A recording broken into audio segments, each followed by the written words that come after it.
Hola, bienvenido un día más a nuestro canal de Adancara. Bienvenido otra vez si eres un adancareño que forma parte de esta bonita comunidad que estamos formando entre todos. Y te llamo adancareño con mucho cariño porque ya son varios vídeos los que llevamos juntos. Adancareño o adancareña, claro. Bueno, y dicho esto, suscríbete por favor si todavía no estás suscrito al canal, dale a la campanita para que te avise siempre que realice un vídeo nuevo y obviamente pues cualquier me gusta o comentario es bien recibido por mi parte. Así que sin más, comenzamos el vídeo de hoy que va sobre TDAH. Vale, ¿qué es el TDAH? El TDAH es un trastorno de atención e hiperactividad. Y como siempre os digo, los trastornos tienen que ser diagnosticados por un psiquiatra o un psicólogo clínico, ¿vale? Nada de autodiagnóstico, nada de utilizar obviamente este vídeo, información por las redes o opiniones de terceras personas para diagnosticarnos o autodiagnosticar a alguna persona este trastorno que tiene ciertas peculiaridades que vamos a ir viendo a lo largo de este vídeo. Vale.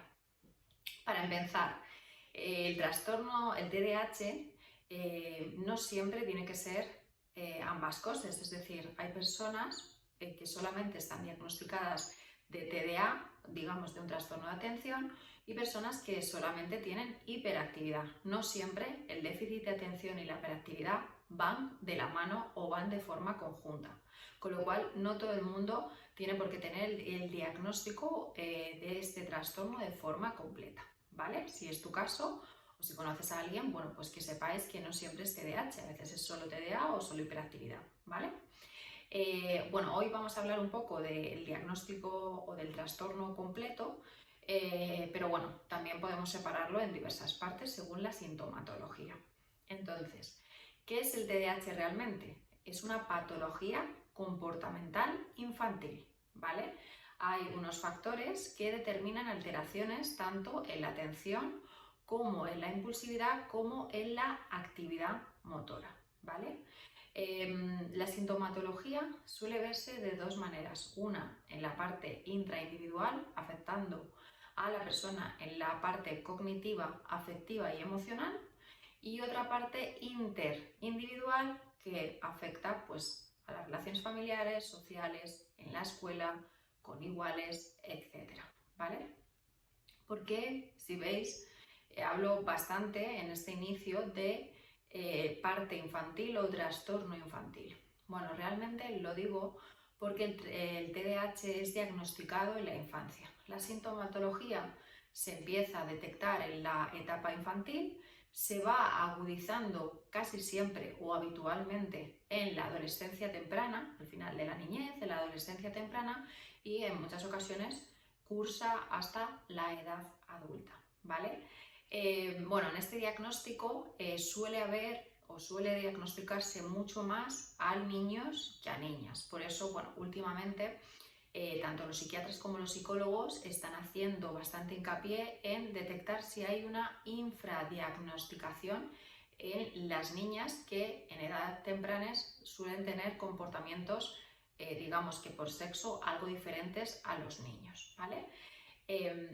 También un poco por comentaros, sí que ha habido un boom de mucho diagnóstico de TDAH que en ocasiones, ha sido un diagnóstico que ha tenido que ir hacia atrás y por eso, se tiene mucho cuidado y se necesita una confirmación muy exhaustiva por parte de un psiquiatra o de un psicólogo para que haya un diagnóstico correcto y obviamente el tratamiento adecuado a ese diagnóstico efectivo y ese diagnóstico bueno y bien diagnosticado, ¿vale? ¿Cuáles son las características o los síntomas, ¿vale?, de las personas que tienen TDAH? Bueno, son tres. El primero es la inatención. Dentro de esta sintomatología se detecta que, estos niños les cuesta mucho el mantener la atención durante un tiempo muy prolongado a la hora de realizar una tarea o una actividad. Esto les lleva en muchas ocasiones a cometer errores y bueno, pues a tener diversas dificultades para terminar esa tarea o bueno, pues mantener la atención. Esta inatención también va en concordancia con el hecho de que suelen ser niños que les cuesta mucho terminar tareas. No solamente mantenerlas en tiempo prolongado, o sea, no solamente realizarlas en el tiempo de forma prolongada, sino terminar tareas. Suelen empezar algo, no lo terminan, comienzan otra cosa, no la terminan. Y bueno, todo aquello que también requiera cierto esfuerzo mental presentan sintomatología en la que pues manifiestan diversas dificultades, y es lo que determinamos una de las características determinantes a la hora de plantearnos un posible diagnóstico en TDA. ¿Vale? Hasta aquí sería TDA, porque podemos quedarnos aquí o podemos incluir la hiperactividad, que sería otra de las características. Si además de esa inatención se manifiesta una hiperactividad, bueno, pues ¿cómo se detecta, ¿no? Sería la segunda característica. Vemos que son niños con mucha actividad, en ocasiones excesiva, o la mayoría de las veces una actividad excesiva, tanto motora como verbal, incluso en los momentos en los que hay que estarse quieto o hay que estarse callado.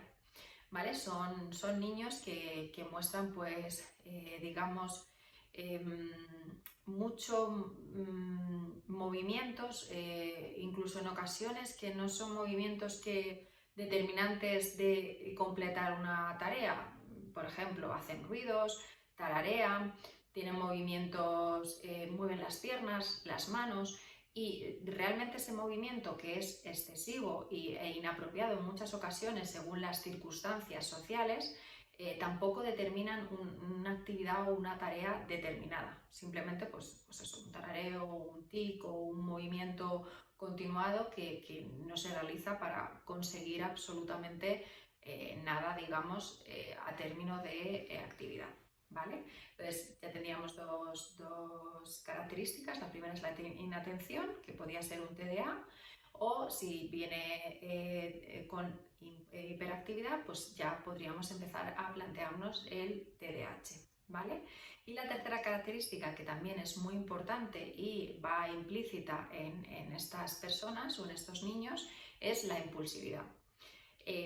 Estos niños suelen manifestar, digamos, una incapacidad o una falta de control a la hora de ejecutar todo aquello que se les pasa, que piensan o que han determinado o han decidido hacer.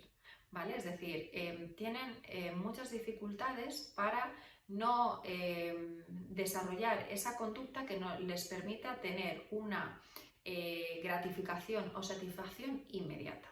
¿Vale? Esto hace que tengan muchos problemas de tolerancia a la frustración, suelen interrumpir mucho, tienen muchísima, pues dicho de una manera, ¿no? Son muy impulsivas a la hora de actuar, a la hora de hablar, en muchas ocasiones sin pensar y con dicho y hecho, por decirlo de alguna manera. Ni siquiera separan, digamos, bueno, pues a ese autocontrol o ese autoconocimiento que se necesita a veces, en algunos momentos de pausa, ¿no? Bueno, un niño que pudiera pudiera tener estas tres características: inatención, hiperactividad e impulsividad, bueno, pues digamos que tendría la sintomatología necesaria para plantearnos como psiquiatras o psicólogos el diagnóstico o la posibilidad del diagnóstico de un TDAH. No es tan sencillo porque, bueno, según nuestro manual, que yo creo que en algún vídeo ya os he comentado, que es el DSM-5, bueno, se requieren 6 o más síntomas de cada una pues, de inatención, de hiperactividad, de impulsividad, para determinar o para empezar a plantearnos el diagnóstico. Es decir, si un niño tiene dificultades de concentración, no tiene por qué tener TDAH, ni siquiera hay suficiente en muchas ocasiones sintomatología como para plantearnos un diagnóstico. Si un niño tiene excesiva actividad, es un niño revuelto, es un niño que no para, que continuamente es muy movido, tampoco en muchas ocasiones, si no tiene varias sintomatología de la que he comentado anteriormente por encima, no tiene por qué tener TDAH, con lo cual, por eso os digo, tiene que haber muchos indicios de forma continuada en el tiempo por más de 6 meses y de forma recurrente para poder diagnosticar un TDAH, teniendo en cuenta además que los niños pasan por muchos procesos a nivel de desarrollo evolutivo, que van cambiando, sus cambios son muy radicales y muy rápidos debido a su desarrollo y debido a su evolución, y que además los niños están muy influenciados por el contexto. Muchas veces esta parte comportamental no lleva detrás un trastorno, sino que lleva detrás una corrección ambiental en su entorno y en su contexto, que no es un trastorno, sino que es una forma de gestionar de forma diferente la parte comportamental, la parte cognitiva y bueno, pues la parte de autocontrol, ¿vale? Dicho esto, pues bueno, también hay que decir que estos niños a veces tienen otros problemas, es decir, son niños a los que también se detecta que en ocasiones tienen dificultades para interactuar o relacionarse de forma correcta con sus iguales, porque bueno, digamos que esa impulsividad continua, esa energía tan fuerte, es el querer hacer continuamente lo que les satisfaga, lo que les place, sin pensar mucho, de forma muy impulsiva.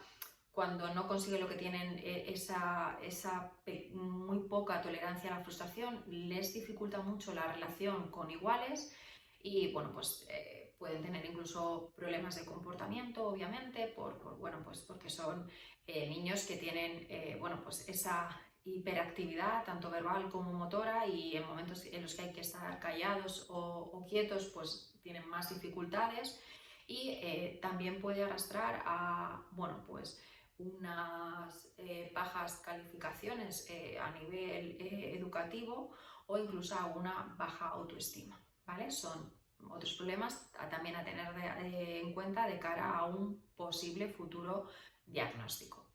Y bueno, ¿qué más os podría contar del TDAH? La verdad que muchísimas cosas, pero bueno, así las importantes sería que estos trastornos a veces tienen comorbilidad, que es la palabra que utilizamos en psicología, que a mí me costó al principio mucho pronunciarla, que es, bueno, pues algunos trastornos son compatibles con otros, es decir, una persona que presente esta sintomatología puede tener TDAH y, por ejemplo, pues es habitual que además del TDAH puede tener un trastorno de ansiedad, un trastorno depresivo, trastornos de aprendizaje, tics, trastorno obsesivo compulsivo, algún tipo de TOC.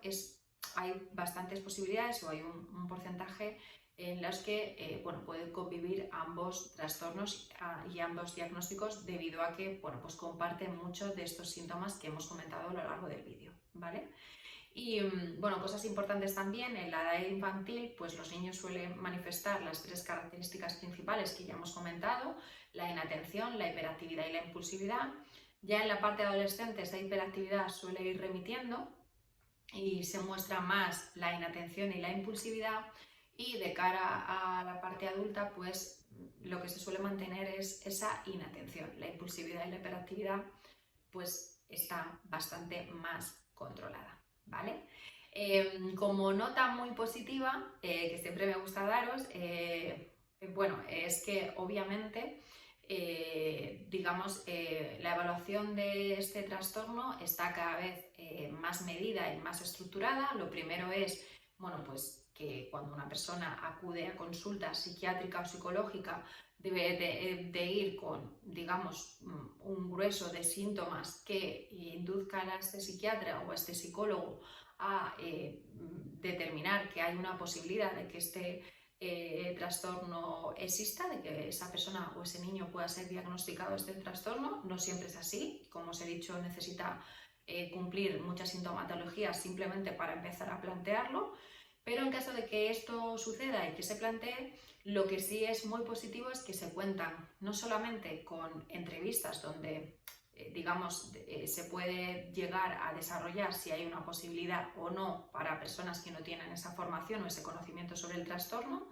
sino que además hay un montón de test y de, digamos, pruebas o evaluaciones psicométricas que ayudan a la confirmación de este diagnóstico, ¿vale? Estas pruebas pasan a las personas que han pasado previo filtro a los psiquiatras y a los psicólogos cumpliendo esa sintomatología, y estas pruebas bueno, pues confirman o desmienten la posibilidad de ese diagnóstico o hipótesis de diagnóstico que un psiquiatra o un psicólogo ha identificado, ¿vale?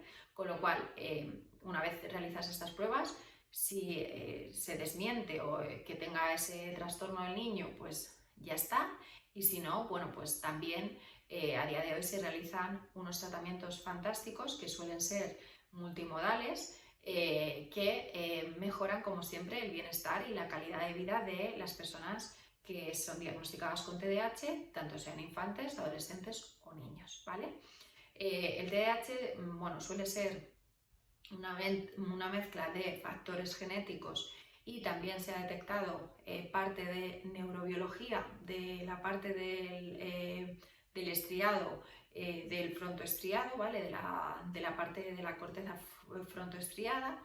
Y bueno, pues debido a esto, los tratamientos multimodales suelen tener un tratamiento psicofarmacológico, que suele ser el metilfenidato, creo que lo he dicho bien, porque la parte psiquiátrica pues no es la mía, ¿vale? Pero suele ser pues acompañar un tratamiento psicofarmacológico, que como siempre os digo, es el psiquiatra el que debe de recetar cualquier tratamiento farmacológico. Los psicólogos no podemos hacerlo, ni siquiera el psicólogo clínico, y esto suele ir acompañado de un tratamiento psicológico, aquí sí es mi terreno, y suele ser cognitivo-conductual, es decir, un tratamiento donde se trabaja con padres, con profesores en muchísimas ocasiones y con niños en el, digamos, tratamiento o acompañamiento de la mejora comportamental, ¿vale?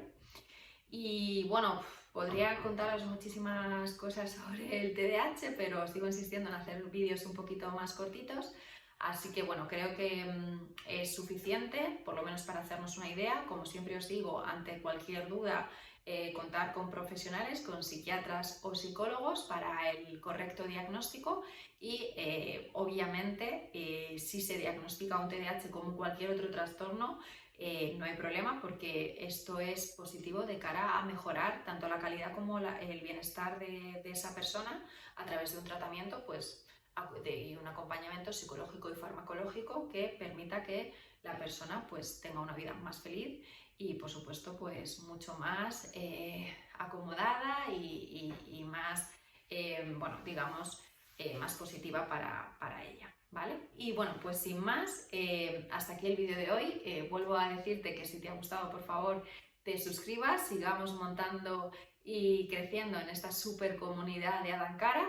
Y bueno, pues mis adancareños y mis adancareñas, gracias por estar aquí un día más. Os agradezco de todo corazón que me acompañéis, que me apoyéis en estos vídeos, y como siempre espero haberos inspirado, espero haberos ayudado, y bueno, pues si consideras que hay alguna persona que este vídeo le pueda ayudar, por favor compárteselo y nos vemos prontito, ¿vale? Muchísimas gracias por estar aquí y suscríbete, por favor, no se te olvide. Hasta luego.